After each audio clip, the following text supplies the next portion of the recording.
வணக்கம். தமிழக அரசு சின்னத்திரை விருதுகள் 2014 இருந்து 22 வரைக்கும் கிட்டத்தட்ட ஒரு 7 வருஷ அவார்டை அப்படியே ஹோல்ட் பண்ணி இப்போ அனௌன்ஸ் பண்ணியிருக்காங்க.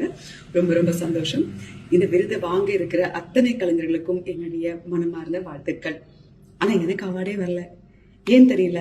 2014 இருந்து 22 வரைக்கும் அப்படின்னா 2017 இருந்து 22 முடிய செம்பருத்தி பீக்ல இருந்திருக்கு. அதுலயும் 19, 20, 18 இந்த 3 வருஷமும் அவ்வளோ பீக்ல போயிருக்கு.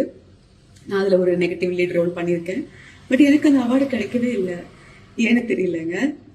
இப்போ இந்த தமிழக அரசு விருது அப்படிங்கிறது குடும்ப விருதுலாம் இல்லையே. அவங்க ஃபேமிலிக்கு மட்டும், அந்த சார்ந்த தொலைக்காட்சி தொடர்களுக்கு மட்டும், அதில் நடிக்கிற கலைஞர்களுக்கு மட்டும் அந்த மாதிரிலாம் கிடையாது இல்லை.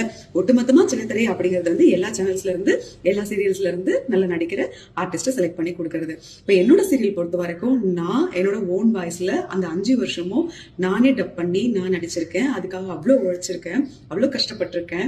ஸோ என்னுடைய கடமையை நான் 100% கரெக்டா பண்ணியிருக்கேங்கிற நம்பிக்கையில தான் எங்க என் உரிமை அப்படின்னு நான் கேட்கிறேன்.